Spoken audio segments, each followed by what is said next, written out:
Ladies and gentlemen, boys and girls, I'm the Gnarly Gnome. This is the Weekly Pint. It's the show that is not a show. It's a weekly happy hour. It's an excuse for us to all hang out together, have a drink, talk about whatever is happening in our lives, in the booze industry, in Cincinnati, whatever we want to talk about. It's a happy hour. It's the whole point is us just hang out together and talk. Welcome to the show. If you're new to this whole thing, it's a live show, so you might be listening on the podcast, and that's fine. We appreciate you, all of you that listen that way. But it's way more fun if you tune in live. We do this every Monday night around 9:30-ish. I have small children. I have lots of other weird things happening in life sometimes, so sometimes we're late. That's part of the reason it's not a show, because it doesn't matter if you're late if it's not a show. You have an excuse, a built-in excuse. But since it is a happy hour, for those of you who are listening live or watching live, part of the point is to tell me what it is that you're drinking. So jump on the chat, tell us what you're drinking right now.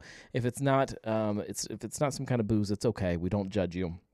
But I'm going to drink some booze. Let's see. Josh, let's see, just finished a West Side alt beer, opening a Truth. Julia's having an Abomination. What kind of beer is an Abomination you would still drink? Oh, I get it, from 10 Barrel Brewing Company. I think it's called Pub Ice, and it's the fruit punch flavor. Oh, so it is actually an Abomination. Isn't Abomination like something from Trogs? Isn't it like a Doppelbock or something? Am I making that up? Joe is having a Mad Tree Holidays, never too early. It's not, and that's part of what I love about Holidays as a seasonal beer, is it's still an IPA, and it's still a great IPA. It works well before you're ready for Christmas beers. It works well after you're done with Christmas beers. However, it still works during the Christmas season. It's a great seasonal. Let's see, Lee is having a Braxton Opera Cream Stout. Tracy is having Waterloo Raspberry Nectarine Seltzer. Wow, we've got a whole variety of stuff. I did see Lee is drinking that Opera Cream. I saw one of the barrel-aged Opera Cream Stouts at Jungle Jim's the other day. It was like pistachio something or other, and I almost bought it, but I already had a whole cartload of stuff, and I figured I would probably blow the budget, so I didn't. But now I'm kind of kicking myself because unintentional beer cellar a lot of the time. It's a bunch of stuff that I just have not gotten a chance to drink, don't have space in a fridge for. There's a lot of beer back there that I need to get to this winter. So it's, as always, a goal of mine is to knock it out. I'm going to drink something a little strange. It's not strange. It requires a little glass. I don't know how many of you have experimented with this at all. I have not had this particular one either, and I'm definitely kind of curious about it. We're going to go with some soju. I guess that's where we should start this whole thing. We should answer that question. What is the difference between soju and sochu? And the short answer is that there is not a difference at all. One is Korean and one is Japanese. This is soju. It's a Good Day Melon soju. So it's from Korea. The distillery that makes this has been around since 1929. One of the two biggest ones in Korea.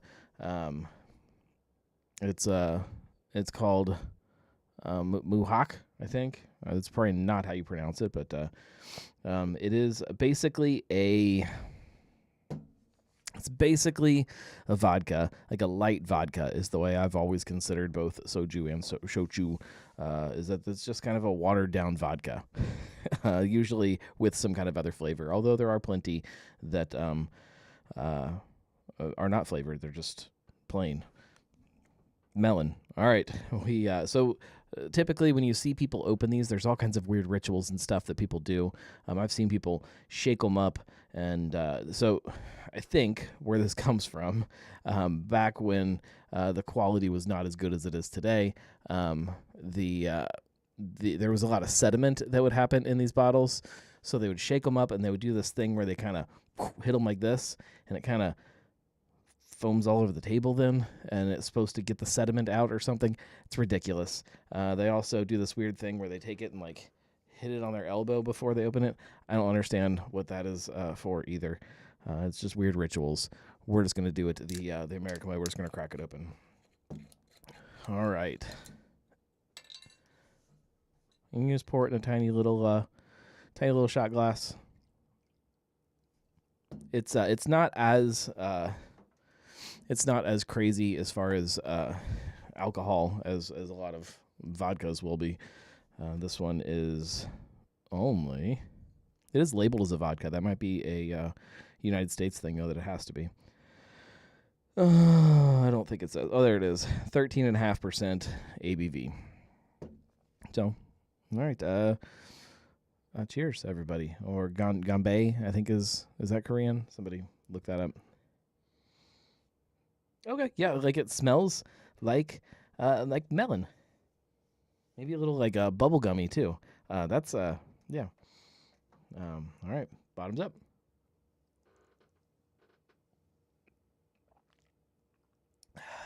Yeah, it's like somebody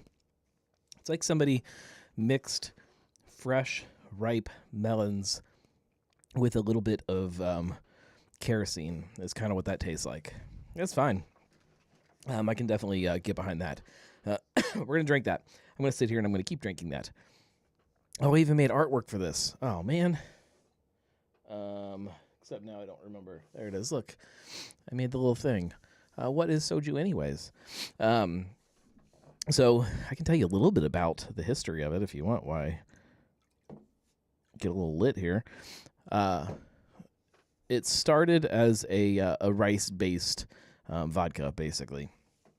And then for a very long time, it was not allowed to be made with rice. So they started making it with whatever they could get their hands on. Oh, we should do the drink cam. There it is. They would make it with basically whatever they could get their hands on. There was tapioca, all kinds of weird different things that you can distill and in turn make booze out of. In like the last, I don't know, 20-ish, 30 maybe years, in like the 90s, I guess, the late 90s, they kind of backed back off on that for whatever reason. I've not done enough research to know exactly why. There's probably a really good reason, but you can now make it with rice again. So most of these are made with rice. I don't know that I've had. Yeah, I've definitely had some that were made with other things. I've seen like I think potatoes. I had one with potatoes. There was like a big like tasting at Jungle Gyms one time that was really fun. Nothing like drinking a bunch of the rocket fuel and then doing your grocery shopping.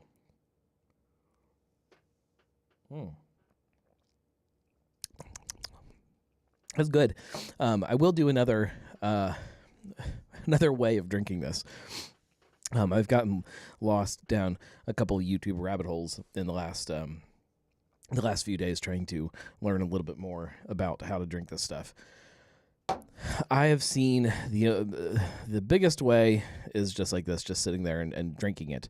However, I have seen a lot of Koreans drink it in something that's called like a so something. So starts with an M. So moo, something like that. I don't know the Korean word. I don't speak Korean. It's a combination of the word soju and the word for beer, which I don't know what it is off the top of my head. This is not a cocktail. This is a funny little mixed drink, I guess. What you do is you take. Here, we'll switch back to the drink cam. You take your little shot glass, and you're gonna pour about a half a shot in there, ish. I guess it depends on how drunk you want to get. That's a little heavy. Here,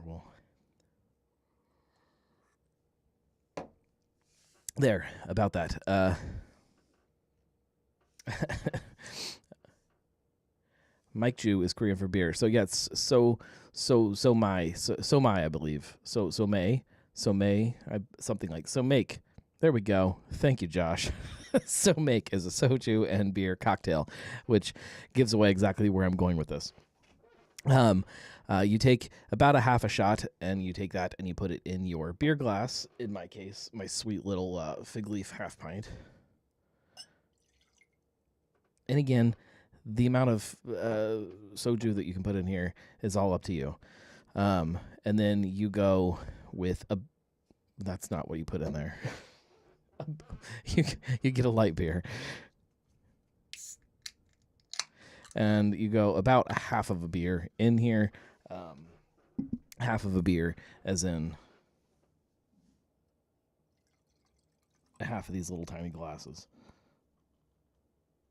Where you go, right about there. That is a so make. I don't know. There is one more part to this. You have to mix it up. I've never done this part of mixing it up like this. I usually just kind of grab it and give it a little swirl. That is not how you're supposed to do it.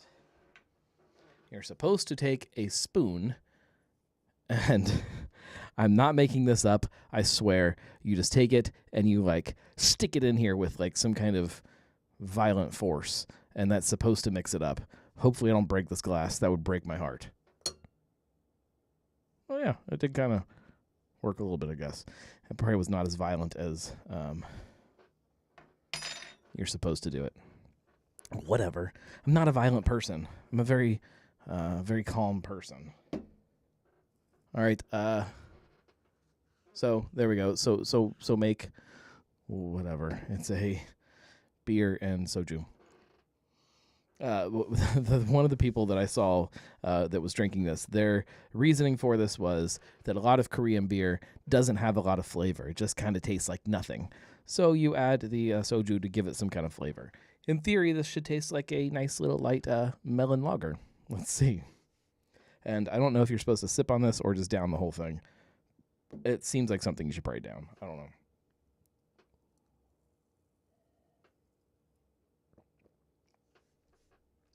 That's delicious. It is like a light melony lager.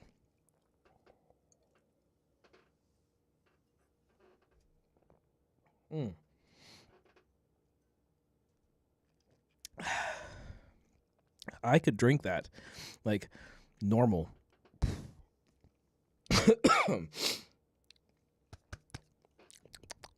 That's actually pretty good. Note to Rheingeist, if they ever decide to make a melon version of Cincy Light, if we can get that to focus, a melon version of Cincy Light, I'd buy it because it's delicious. All right, we'll keep some drinks flowing here. Do I need to switch to the drink cam every time I pour myself more? Is that the proper way to do this? I don't know. I don't know how to manage multiple cameras. Anyways, I'm going to need several drinks because this whole show is not happy, go lucky drinking fun. There is some stuff that we got to talk about that is I still have not been able to fully process yet, and I'm hoping that I can process it with you. I do have also some. Nope, not there. Not there. Not anywhere. I have label approvals that we could also do if we want. But as you saw, as I was flipping through stuff, we got to talk about Fibonacci. And this is the thing that I've not really kind of been able to fully process yet. I think, so to start off, let's go back. I found out about this weekend, that this was happening, that they were going to be for sale. It kind of came up early on Saturday. And I spent a lot of time kind of writing down my thoughts a little bit, trying to get kind of the outline of how I was going to talk about this together. And then Sunday, was going to spend Sunday morning writing the post, had to get something else done Sunday morning, and then was out with the family all day Sunday. I did not get to really tackle it until kind of Sunday evening. And I sat down, we got back to the house in a reasonable time, and I sat there writing, deleting, and rewriting this post. I'm going to say 6 different times I wrote this thing. So I went through lots of different kind of thoughts about it. Where I've kind of settled is that I'm trying to be extremely positive about my outlook on what this means.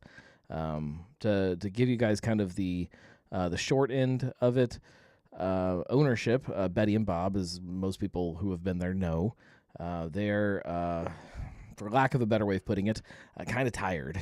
They have, for the last almost 10 years, like 9.5 years, just been putting everything into this business, spending a lot of time managing that business, and have been looking for ways to kind of bring people on to ease up on some of that for them so that they can do other things that they've wanted to do in life. They have spent half of the time that they have been together managing this business together. They want to do other things. And bringing on other people has not eased up on that in the way that they were hoping it would. It just changes what you are focused on. So I think after a lot of deliberation about this, they came to the conclusion that they were going to sell the business. With that being said, the business is not like in danger of shutting down. They're not going to close at some point, and they're going to spend a lot of time trying to make sure that the right person comes in and does buy this to carry on what they've built. Julia says, I feel like you have to be positive about it. Great things are happening for Betty and Bob. And being upset about it does no one any good.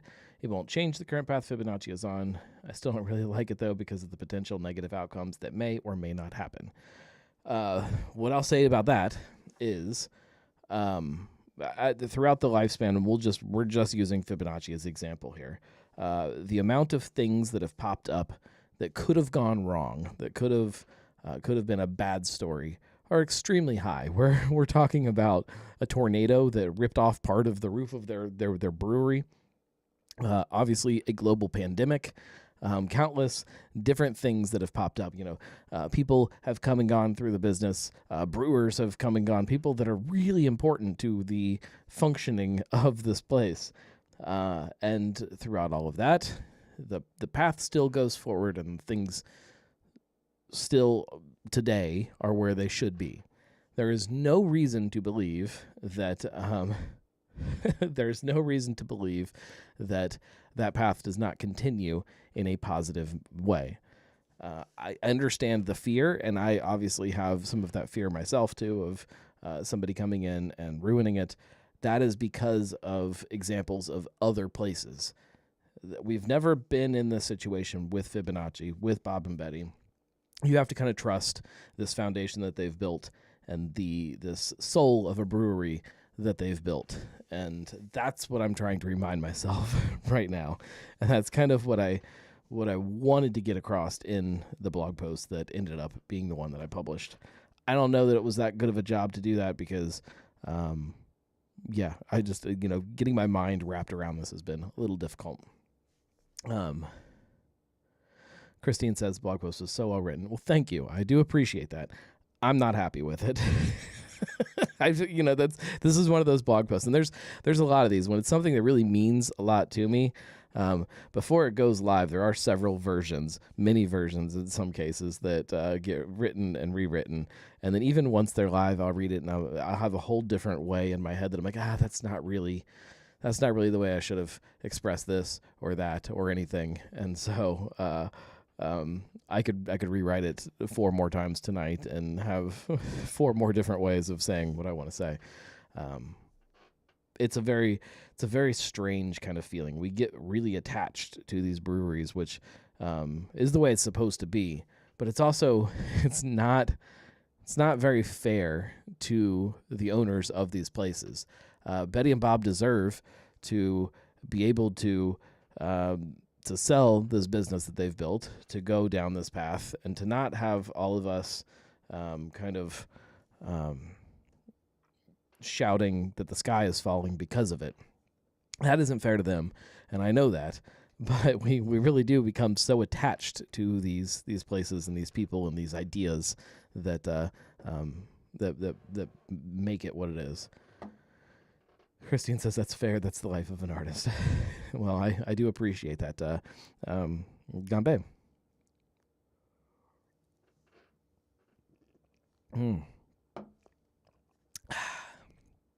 Man, if I drink too much of this soju tonight, my kids are gonna get mad because I'll probably wake them up at like midnight to play like video games or something after recording a show.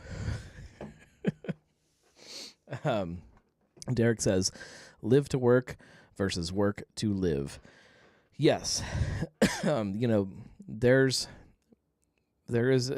definitely a work-life balance that has to be hit, and it all gets very cloudy and very difficult though when you're talking about something like a craft brewery or lots of other examples of places that people get so attached to. And part of what makes it a success and part of what makes it function at all is those people that have gotten attached to it.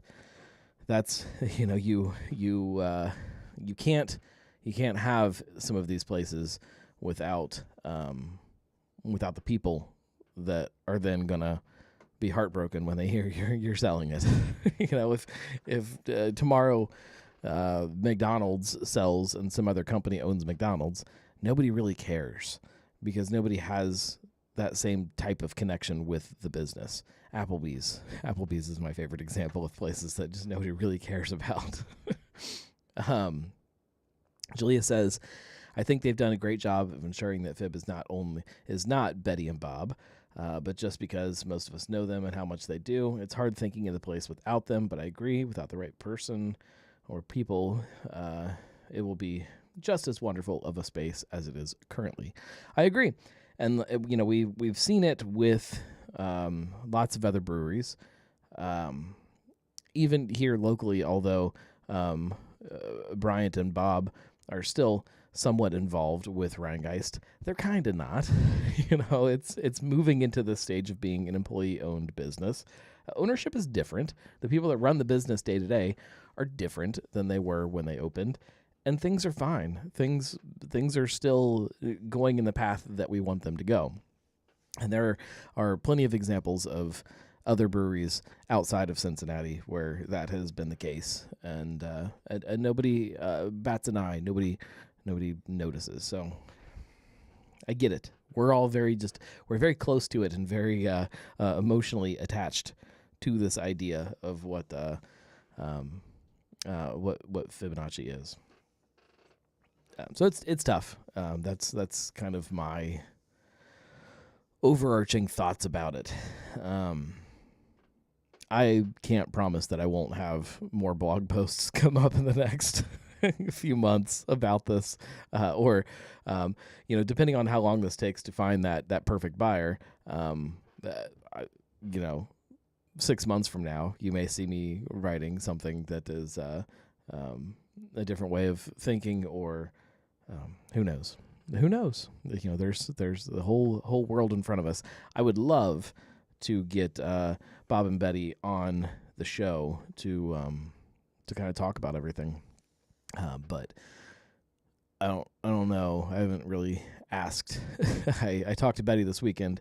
I did not even mention that. There's a lot of things I didn't. There were a lot of questions that I didn't ask. A lot of the details that came up to today was the first time that I heard any of it. Let's see. details here. It hit the market today. They're asking $570,000, which is not crazy for what the place is. This brand that means a lot to a lot of people. 1.3 acres, 2 buildings, 2 Airbnbs, 2 tap rooms. One of them is event space, basically. Goats, chickens, all of that is all part of this deal. And the title that I originally had written down for this episode, to give you an idea of how different some of the paths my mind has gone down through this over the last 3 days or so.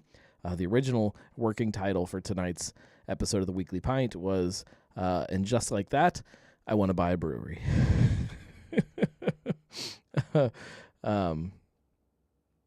Julia says they're selling the chickens and goats. Get the pitchforks. This just got dumb. They are part of what Fibonacci is. That's their home. Of course they're selling them. Of course they come with it. She's not going to move them into her basement. Although she probably would. The bees. All of the bees come with the brewery. Gambe.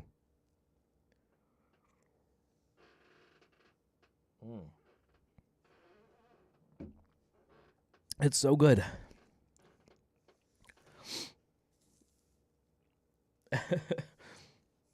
Julia says the beer garden wouldn't be the same without Tina. That's true. For anybody that does not know, sometimes you go to... So when you go to the beer garden, there is a big kind of open beer garden space with tables and chairs and all that stuff. And then there is a little fenced-in area, and that's where the goats and the chickens live. There is a house for the goats, a little stable, and then there's a little chicken coop, and they live there. And they stay in their little section, and then the people stay in the people section, and we go to the fence, and we pet the goats when they want to be pet, and we yell at them and try to get them to come over so that they can be pet, and that kind of thing. However, sometimes you go there, and the goats and the chickens are in their spot, and the people are in their spot, and then there is one chicken that is not in its spot, and it is just hanging out in the beer garden because it likes to be with people. That's Tina. Tina likes to hang out in the beer garden, and she does her own thing. She has to be returned back to where she is supposed to be. Josh says, no, Julia, we aren't buying goats. For the last, I'll say year, every time there's a brewery that has popped up that is for sale or is closing or whatever it may be, and I usually have to break the news to my kids at some point because these are all places that my kids love to go and hang out. They're at that age now where they enjoy going to breweries and hanging out there. And the last year or so, every time I've brought one up, their first response is, "Oh, we should buy it." I have to explain to them that is not. Not only is that not as simple as they think it is, no, that is not going to happen. But yeah, that did cross my mind with this one. There's so much potential to this place, and I have such an emotional attachment to it. It really did cross my mind, but no, we are also not buying goats, chickens, breweries, tap rooms, beer gardens, nothing. We are not doing that. But it is strange to think about. That's where I'm at. Julia says, Cincy Pod Squad joins forces and buys Fib. Taproom 2 just becomes a podcast studio. Podcasts every night, live in the beer garden. It'd be fun. It'd be a good time. Until you realize that somebody's got to take care of the goats and the chickens, and somebody's got to manage a brewery and Airbnb business and all of that. Yeah. Anyways, if we do we want to hit label approvals tonight, or do we want to stick on talking about Fibonacci? this, and I'm not saying that I want to go in with anybody and buy a brewery. That's not going to happen. That makes my life very complicated. But this idea of a group of people coming in to buy this business is probably the way it should be. If you can get a group of 4 people or something that each of them really like one piece of what this is, and they can come in, and this is not their full-time job, or maybe they're retired or whatever the thing may be, but they can all come in and manage this thing coming from different angles. That might be the way. That might be the way that this makes the most sense for somebody.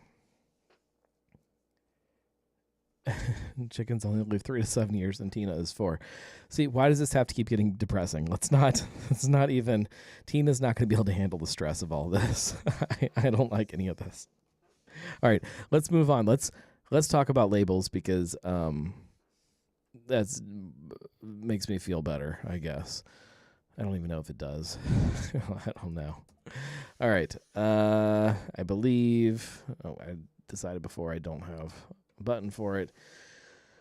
Label approvals. Part of what I love to do with this show is every once in a while, once a month or so, kind of roll through all of the latest label approvals that have come through the TTB. The TTB is the federal organization that approves the labels that go on all of your drinks. So like this label here comes through the TTB, and they say, yes, everything that is on here is acceptable, and it says things the right way, and people aren't going to be confused and whatever. That's all TTB. While we are holding this, we might as well pour some more.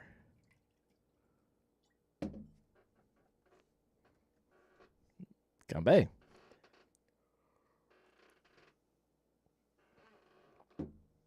All right.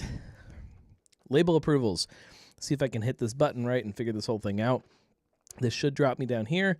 There we go. Look at that. It worked. I've got this beer in front of me, too. Coming up first, we have Brazen Oak Straight Rye Whiskey. I do pull them all now. I pull not just the beer labels. I like to pull whiskey. I like to pull wine labels sometimes. Anything that's that I find fun that I think you guys would be interested in. If there was a soju label, I would pull it. Which I really do kind of wish somebody locally would start making sake. I think that'd be really fun. So Brazen Oak is a product from. See if you guys can guess. You guys throw your guess here real quick. So somebody guess before I hit the next button. Brazen Oak Straight Rye Whiskey. This is a single barrel, 106 proof, age 6 years. Who's making this product? As soon as I get one guess, we'll tell you if you're right or wrong. We'll move to the next picture, which is the back. Josh says Cincy Distilling. No, this is. Oops. Now I messed everything up. Oh, no. Hang on. Gotta click there. There we go. Oh, hang on. That's just a straight bourbon. We'll get there. Back of the label. This is from, you have to look down here. Bottled by Bad Tom Spirits, Cincinnati, Ohio. Distilled in Indiana. This is a MGP product. Nick Blankenship and Fernando Cruz. These are the founders of Brazen Oak Bourbon. And like you saw, they do have the straight bourbon and the straight rye. Backs to both of them. We set out to create a whiskey that will turn heads in an overcrowded industry. We set out to create a bourbon that will turn heads in an overcrowded industry. It's fine. It's hard to turn heads in the whiskey industry. I bet this is delicious, though. MGP makes great whiskey. Josh says, not a million years was Bad Tom in my head. That's why I thought it was funny, because I knew nobody would guess it. Bent Tree Winery. This is a product from a little winery that's up in Mason. I am woefully neglectful at updating the website for places like this, the small wineries. There's some distillery projects around that I've never really written about or added to the website that I really need to. I'm going to work on that over the next, 6 months or so and try to get all that up to date. I have a plan of this. Well, I guess we can talk about this really quickly. Take a quick break from the labels. If you haven't been to the website in a while, let me pull it up here and I can show you what I'm planning. As of right now, there is a section. I think that. Oh, my goodness. I have to change. It's all very complicated. That to this. There we go. So right now, if you go to the beer section, the beer section has a couple things. We have the list and tasting notes, the latest news. There's a Dayton brewery section that's probably actually going to go away. It'll still be there, but not get a link on the main page. Booze is very, very basic right now. If you click on that, all it does is take you to the latest news from Cincinnati distilleries. This is getting reworked, this whole page, and so is the beer page. And it's going to start looking a little bit more like the bars page here. When you go to the bars, it starts off with the latest news, and then underneath of that is just all of the bars that I've written about here in Cincinnati. This is what it's going to look like for breweries and distilleries, is that you go here and there's a page for everybody that exists. That's the intention. that's where we're headed with it. When that actually happens, I have no clue, because it's a lot of work. But it is where I'm headed. Let me pull the labels back up here. There we go. I need to make buttons for all this stuff. All right. So Bentry Winery. This is just a sweet dessert wine. Again, nothing too crazy.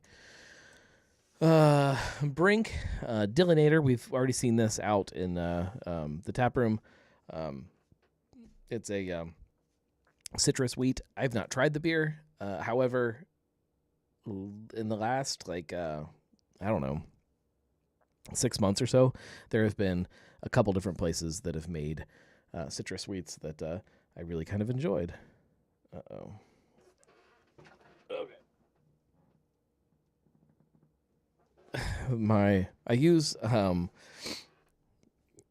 peek behind the scenes of things that nobody really needs to know. The setup here, we have a computer here, a monitor here, and then over here is an iPad that's being used as a third monitor, basically. This is where the chat is, on the iPad. It's currently not plugged in, and it just popped up and told me that it has a low battery. So clearly I didn't charge it today. And I don't think I have an easy plug. That's not true. I could get a plug. We'll figure it out. I'll tell you what, if I lose the chat for a minute, we'll figure it out. Dillinator, citrus wheat. What I was saying was that I've had several citrus wheats over the last 6 months or so that I've really, really kind of been into. And I although I haven't tried this one, I bet it's pretty freaking good. If you haven't tried the one at Mad Tree, it's also really freaking good.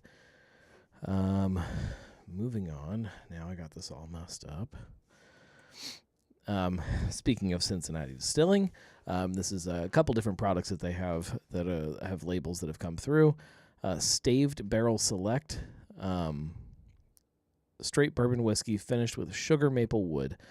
I don't know a lot about this. Staved Barrel Select sugar maple. I don't know. I don't know what that is. I mean, I know what it is. It's bourbon finished with sugar maple wood. But beyond that, I don't know. We had one of these maybe last time that we did label approvals, probably because these probably came through right about the same time. They have this mixology series that they are obviously planning. Christine says, are the citrus sweets you have had better than Shock Top Lemon Shandy?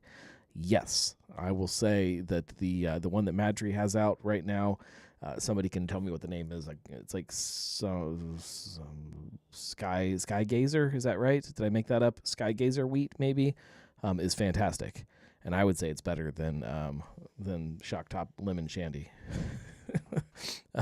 Although Shock Top is a craft product now. Thank you, Tilray. Anyways, mixology series. I think the first one we saw was some kind of like a old-fashioned, something like that. This is a bourbon blackberry smash. This is like a big 750 milliliter bottle of cocktail. I don't need this product. I would drink it and I would try it, but it's not something that I, as a consumer, feel like I need. I guess there are probably people that do, though. If this was in like a can, maybe. I don't need it in a big bottle. Just my opinion. Cincinnati Distilling, Buckeye. This is a peanut butter and chocolate flavored whiskey. Yeah, I will try this all day long. It's ridiculous. It's probably some kind of a slight to people that have been making bourbon for hundreds of years at this point. But it's probably really, really freaking good. I've tried their peanut butter whiskey before. I don't know if they've ever made a chocolate flavored one. If they have, I've not tried that. But peanut butter chocolate, yeah, I can do that. Josh says that sounds so good. Boozy milkshakes, yeah. Yeah, I bet this is delicious. Double oaked bourbon whiskey finished with Brazilian Imburana wood. I don't know what that is. It's some kind of wood from Brazil, I guess. Okay. I'm curious. Like I think it's fun. I still have not posted my blog post about the recent barrel pick that I went on down at Buffalo Trace. But part of, not to give too much away, but part of the whole blog post is about this whole, that maybe it's not actually. That might be a different blog post, different project. I can't go into too many details. This post may be about something else. But one of the big things that I left Buffalo Trace with was this excitement about this experimental side of the distillery where they're trying different types of wood, different aging, different things with their barrels that is really kind of cool stuff that you don't typically think of when you think of kind of the, I guess, stodgy, traditional side of bourbon. So yeah, I'll try this. I think it's cool. I think it's fun. Sounds neat. Okay, fretboard. We've got to talk about this new fretboard artwork. We saw a couple labels last time that were a little bit different than what we had always seen from them, a little bit more updated, a little bit more, I'm going to call them artistic. This kicks it up to a whole new level, and it doesn't hurt that Fuji is one of my favorite beers. This is bourbon barrel-aged Fuji. I stopped by Fretboard after we finished this week's episode of Cincy Brewcast, where I was with Matt Damaris. Matt Damaris lives over in kind of the area of Fretboard. And so before I took him home, because we rode together to the party tree, before I took him home, we stopped at Fretboard for a beer. And I saw this on tap, and I really, really, really wanted to drink it. But if anybody goes back to the show notes of this week's episode, we had some big old beers. So I was not drinking. I was not going to drink something incredibly heavy. Plus, Well, there's another thing I'm working on that I can't talk about that directed what I needed to drink, which is normally the way my life works. I don't get to actually just pick what I want to drink because I wanted this, and I still want this. This artwork is awesome. That guitar amp with the waffle and the butter is just absolutely perfect. This is great. Also, fretboard. This bourbon barrel aged drummer boy. I don't know if this is just the barrel aged series that we're seeing that's getting this kind of bright, different kind of look to them. Yeah, I love it either way. I love everything about it. I will find out because I will be chatting with Fretboard here pretty soon. So, what is the ABV on 10.5 on the barrel aged Fuji? I love it. I'm going to drink this beer. I promise you I will try this beer in the next couple weeks. Maybe even sooner. I don't know if I can figure that out. maybe I'll make it work tomorrow somehow. This is a Impact product. So Impact is the contract arm of what we know as Taft's Brewing Company. This is a beer from Gravely, which is down in Louisville? Is that right? Yep, Louisville. This is their Kentucky Blue Light. Very similar to some products that we know around town. Why can I never focus when I need to focus on things? There we go. It's the light. Yeah, similar idea, but probably not as delicious. Let me make sure it's delicious.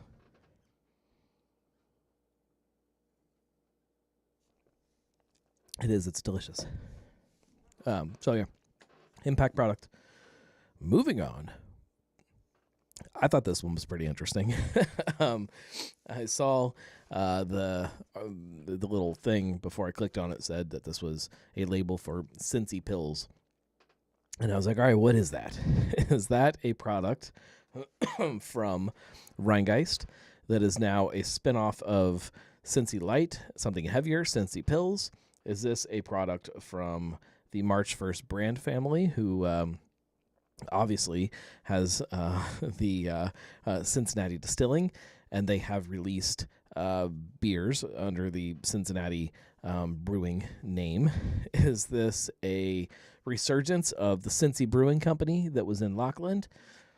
Little did I know, this is a Kerrigan product. This is a the pills. The pills that we've...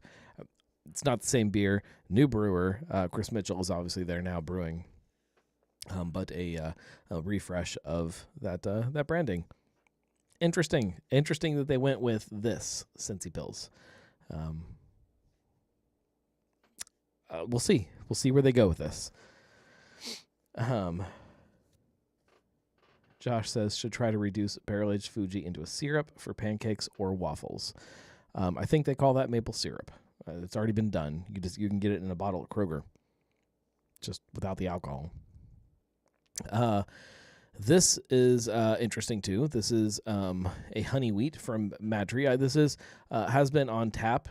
I've seen it, but this is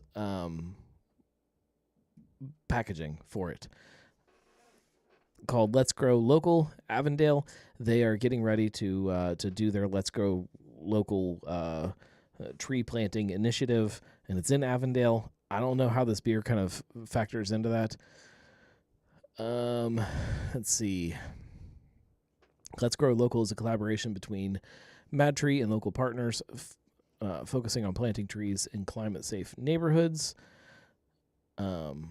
What does climate-safe neighborhood mean? I don't even know what that means. This year, we're planting 200 trees in Avondale. So, I mean, I guess they're making a beer for it. I think it's really interesting that the MadTree logo on this can is itty bitty. Like, it's just that tiny little logo on there. Everything else is just all artwork. I like it, but I don't know. I don't know anything about this beer. I don't know if this is going to be a wide release or a very limited release or what, but it is different than anything that we've seen from MadTree, that's for sure. Stay tuned.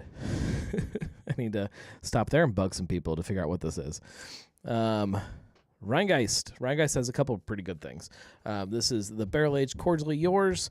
I don't know when we'll see or if we'll see a release of this. Dan Shadow says hello. Hello, Dan. Stay tuned, Dan. We're not to the Taft's part of the label approvals yet. Barrel Aged Cordially Yours.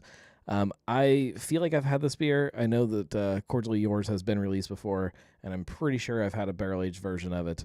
I'm assuming that this is the same beer that I've probably had. Table beer. This is out in a distro now. For a long time, you had to go to the tap room to get it. I like it being out in distro because I love this beer. Super light, super easy drinking, but there's that great kind of funky complexity. There's not enough people making beers like this in Cincinnati these days. Great beer, and desperately needed around town. Blossom. Going back to the citrus wheat thing, this is definitely the trend this year. Everybody's got a citrus wheat. This is Rheingeist's version of said citrus wheat. I don't think I've had this beer. Hang on. Let's take a break from the action because we need to drink some more soju. Ganbei.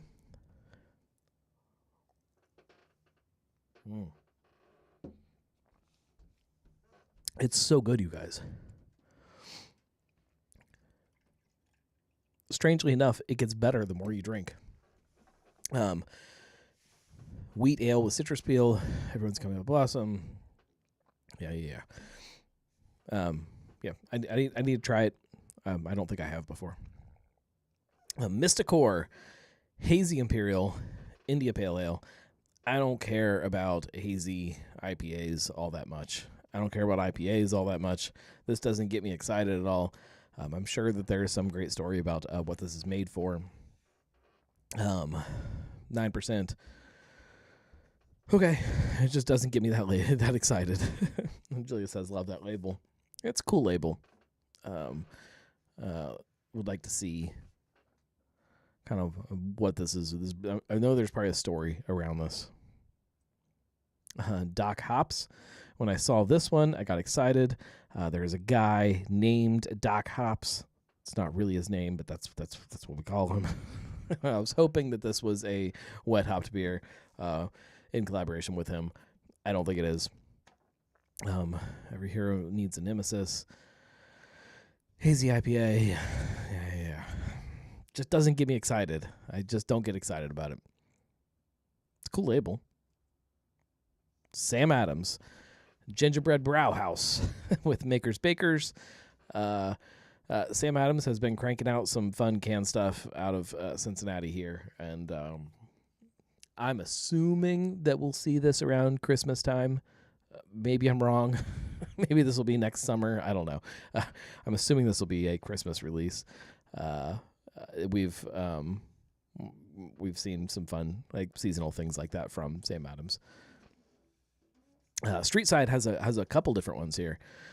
Pumpkin Spice Latte Return of the Mac. We talked about this a little bit on that last Street Side episode that we did a couple weeks ago of Cincy Brewcast. I still like dark pumpkin beers. The light pumpkin is just boring to me, and coffee pumpkin doesn't do anything for me. It's fine, it's good, but it's not what I want out of my pumpkin beer. But I know that there's a lot of people that love this beer, so get excited. I love the artwork on this. This is great. And rye pale ales. Now we're talking. Now we're talking about my speed. This is Summertime Sadness rye pale ale with Nectaron, Citra, and Rawaka. Yeah, this sounds delicious to me, especially at 4% ABV. Perfect. That's right in my my wheelhouse. And this is a collaboration with Salamoth. Subraw Down Under, for anybody who is a Subraw fan and a New Zealand hop fan. Sorry, my wife is texting me. She says that I'm supposed to move the clothes to the dryer and start it, except for some kind of mermaid pants. I'm supposed to hang those and not put them in the dryer. And then also, I need to bring up a roll of paper towels. I'm supposed to remember all of that while I'm working.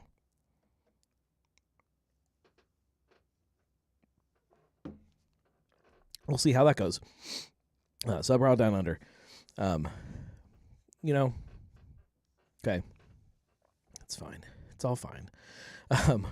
Chuck, this is where I'm talking about. Chocolate caramel sweet stout. Julia says you don't have to remember it. It's all saved in text form on your wrist. Yeah. This is a 5% milk stout with caramel. We need more beers like this. I love the big kind of imperial stouts that are just being cranked out this time of year. There's some really cool stuff, some delicious stuff, but this is kind of the more sessionable side of big dark beers, and I like it. Scars are beautiful. We've seen this one before. This is the collaboration, I guess, this year. Breast cancer survivor kind of. I assume there's some kind of. There's got to be some kind of collaboration with this, right? It doesn't really say. I think it's like one of those give back beers kind of thing. But New England IPA, again, not the style that I get excited about, but for a good cause, I can probably drink a couple. Here we go. Here's some Taft's. Hoppy Camper IPA. Hoppy and piney. Okay. It says this robust West Coast style IPA is bursting with piney hoppy goodness. Its grapefruit aromas and juicy stone fruit floral body gives you an intense, get it? Excuse me. Experience just like camping. Yes, this is what IPAs are supposed to be. I obviously have not tried this, but if that description is accurate to what the beer is, that is what I want out of my IPAs. We need more of this. The little chart over here on the side is cranked up on the hops, cranked down on the malts, right in the middle in color. That's what I want. Julia says, I have to ask, is it clear? It better be. If this is hazy when I pour it, you guys will hear from me. Again, I have to say, a disclaimer on all of these label approvals. These are just label approvals. There's no guarantee that we'll see any of these beers. Third Eye has a bunch. They are starting to kick stuff out at Hamilton, the new brewery over there, and so we're seeing a bunch of label approvals come through. A lot of them that we know the beers. It's just a little refresh on the labels. Higher Purpose. This is most definitely the Hefeweizen. Untapped Potential, the Kolsch. Gord Darn It, the Pumpkin Stout. I like the artwork on that one. Double Astral Imperial Chocolate Oatmeal Stout. Dark Aura, Chocolate Peanut Butter Stout, Nirvana or Bust, Double Dry Hopped New England IPA, Third IPA, West Coast style IPA, Urban Artifact. So I mean, there's a bunch of Third Eye stuff. Nothing that we need to really dwell on though. Nothing that's new and crazy. And most of this stuff with Urban is kind of new, non-release stuff, or I get not non-released, small batch stuff that some of it's been released, but a lot of it is just really kind of those small releases that they're doing just for their club. Although this one, I'm assuming this is the November release, so I don't think they've talked about these at all yet. Holiday Punch, Midwest Fruit Tart. I'm all about fruit punch. Fruit punch is definitely still my jam. So I like this. We have had this one, although I don't think I've tried this one yet. I think both of my cans are still hanging out and maybe separate they're probably both in that fridge in there. But this sounds so good to me. I'm ready to drink it. The way I organize all of my beers in the fridge is a little chaotic, especially with these urban beers. I just I take pictures of them, and then I throw usually one can in here and one in there. And if a can is here, I know that I need to actually sit down and drink it and take notes and pay attention to the beer as my first time drinking it or first time having it in the house.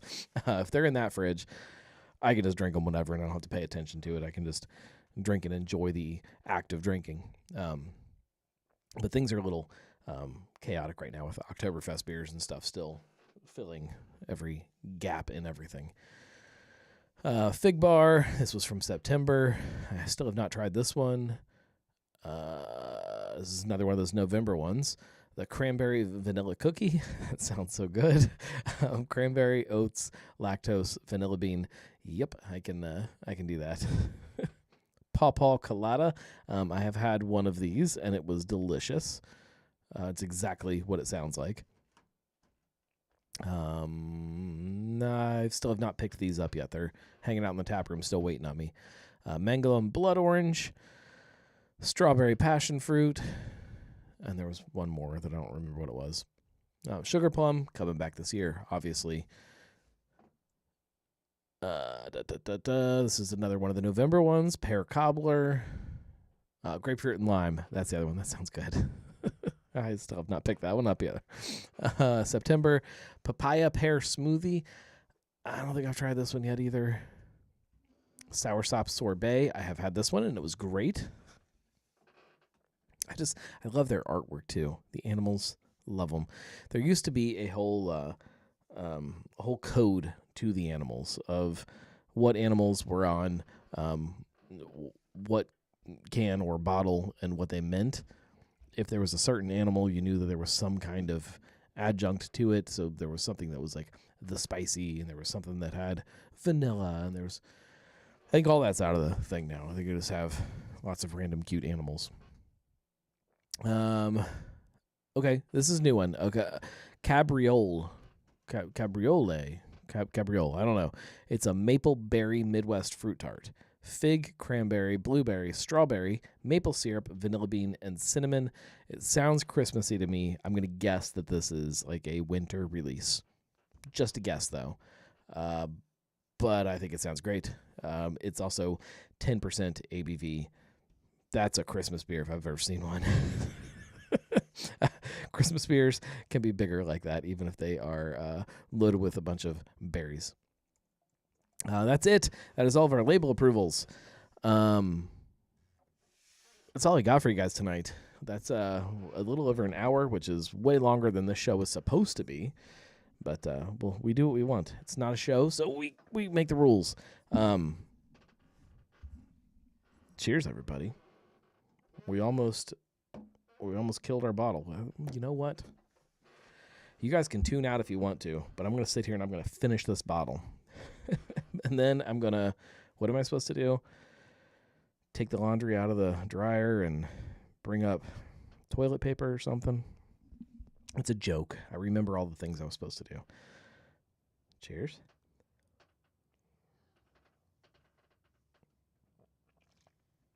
So you guys tell me, when I do these shows, would you rather me sit here and drink something a little bit strange, a little bit different, like melon soju, or would you rather me crack open a beer that is, thank you, Julia, a beer that is something that we probably need to talk about, because I have plenty of those hanging out down here in fridges too, or a cocktail. It's very hard kind of mixing all that stuff into like different weeks. Maybe I should put together some kind of actual schedule, even if I don't share it with you guys. because like we did for a while I was doing those crowdsourced cocktails where I would have random ingredients and you guys would help me pick one. It was fun too. Marco says drink what you want to. Well, I mean, yes, but if I'm just drinking what I want to, I'll just sit and I'll just drink what I want to. I don't need to do it with you guys. Part of the fun of this is that part of the fun of this is that you guys get to direct kind of what it is that I'm drinking. It's supposed to be fun. It's supposed to be more fun for you guys than it is for me. Julia says both. I like the mix of beer and cocktails and random spirits, whatever you're feeling like drinking that night. Yeah, I got to figure like an actual system out so that otherwise I'll just drink a beer every night. That's usually what I feel like, if I'm being honest. If I'm just sitting down here by myself, beer is usually what I would lean towards. Although now, obviously, this is pretty freaking fantastic.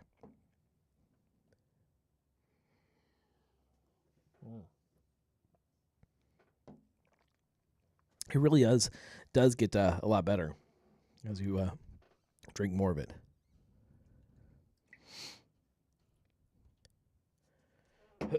Julia says, go back to giving us a few choices to pick from each time. That's always fun. One spirit, one beer, one cocktail, or something.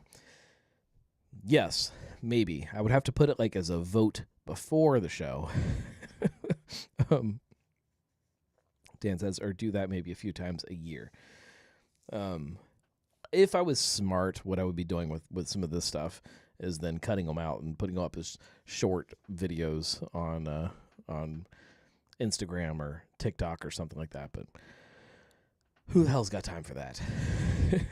I can't start the show not knowing if I'm going to be drinking a beer, a cocktail, booze. I need to know, or else I'm going to have this whole table just full of stuff with the intention of drinking something. That's not going to work the way this is set up. If I start doing shows from the bar out in the other room, then we can get kind of fun with it. We can really drink whatever we want. But if I'm in here, I have to prepare ahead of time.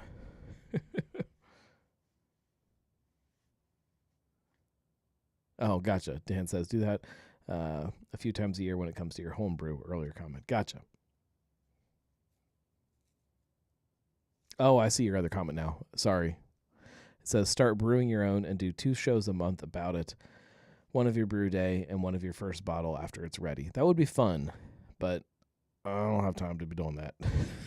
And my homebrew is never that good. I do still have some of my last batch of homebrew. I think I have 2 more bottles left. One of these times, I'll have somebody to hang out and drink it. The whole homebrewing is fun, and I enjoy knowing how to make beer and, kind of being part of the experience of making a beer. But it's never been as good as what I can get from somebody else. So I still can't. I guess that I haven't gotten bit hard enough by that bug. I'd much rather go around and drink other people's stuff. There's just so much good stuff in town.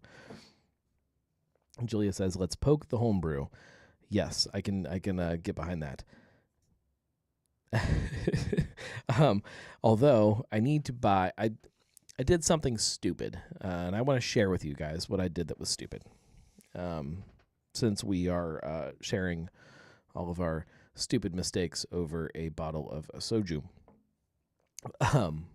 I'm in the middle of, for anybody that doesn't know, in my normal life, no, that's not a good day job.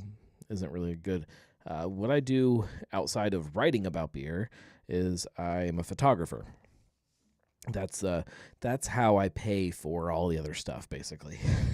And I've been trying to put together a new case for some work and a new kind of setup that I want to have that I can quickly put together and put together and take out and have it all ready to go. instead of spending a ton of money on the proper case, in my head, I'm like, I'm gonna make it myself. I have these. I was gonna pick it up and show it to you, but that's it's gonna spill everywhere. I have these toolboxes basically that I buy from Home Depot that are these rigid toolboxes that I love. They're a little heavy, but they are waterproof and they're great. They all kind of latch together. It's a really cool system, but they're obviously not designed for camera gear. You can buy this foam that goes in them, and there's a couple different kinds. You can get the stuff that has the little things you pluck out and everything, and that's cool, and that works fine. But you can get this other kind that you have to cut specifically to match the things you want to put in these cases.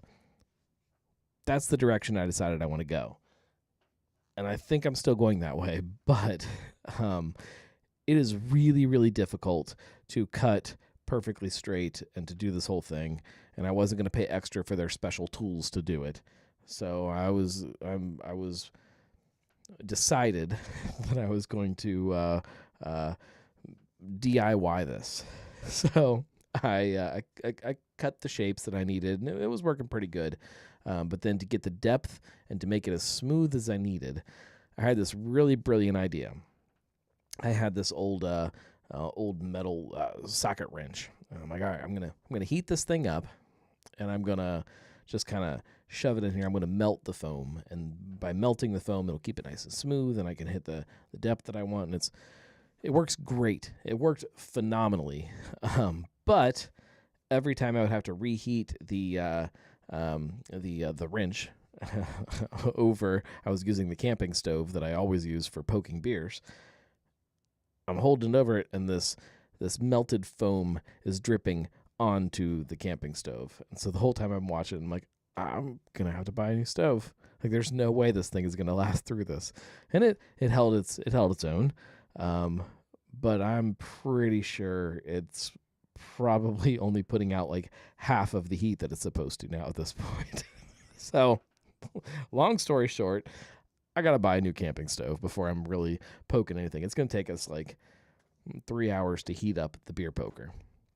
That's the moral of the story.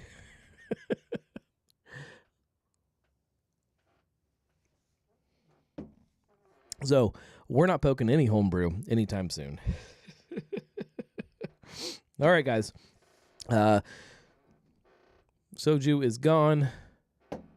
I'm going to drink my remaining Sensi Light and go do all these tasks that are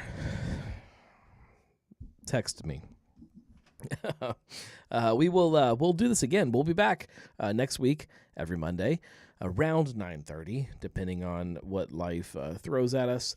And I have a ton of like fun stuff that I'm working on. I've got like at least three like kind of big blog posts that I've been working on that are not like pop-up news things that we need to like talk about, this event is happening or this thing is happening. It's stuff that I like really want to like talk about that is fun stuff. That's coming. It was paper towels. It was a roll of paper towels, switch the laundry to the dryer, hang up some kind of mermaid pants. The big question is, am I going to know what mermaid pants are? Do they have mermaids on them, or is it like a fin? Is it like a flipper? I don't know. That's the wrench that gets thrown in this whole mess. So I've got the blog post coming. I have a couple really, really cool video things. So the party tree from this week's Brewcast, that's a video that's coming. Hopefully I'll get most of that finished tomorrow. And then I still have to edit it all together. But hopefully I'll get it all finished being filmed tomorrow. I have what I'm calling the Bruckman Project. That's a very complicated, it's a client project for the Brewing Heritage Trail, but I'm also doing some video content around that too. That'll be coming in the next month or so. And then, sorry, I'm getting more text from the wife. Nope, I think it's the same one. Maybe she's just reminding me. I don't know. I have that project going, and there'll be videos coming with that. And there's 2 other videos that I can't think of right now. Oh, they're just smaller things that I'm going to do. Fun stuff coming. So stay tuned for that. Next week's podcast. I know I said before that the Big Sis episode was coming this week. It's not. It's coming next week. Next week. The schedule never makes sense. That's why you never say anything ahead of time, because you never know what the actual schedule is. All right. Thank you guys for hanging out. We will be back next week. We'll do this again. I appreciate all of you hanging out with me. It does mean the world to me. We'll see you later. Cheers, everybody. Go get yourself some soju. Makes you feel good. Cheers.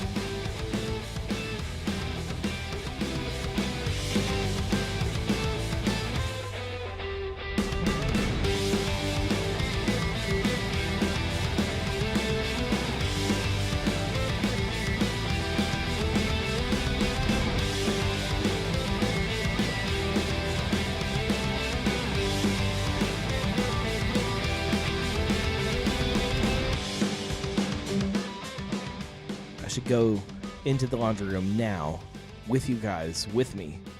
I'm going to get the paper towels out of the dryer, put the mermaid pants in the washer, and then I'm going to throw all the toilet paper away. I think that's what I'm supposed to do.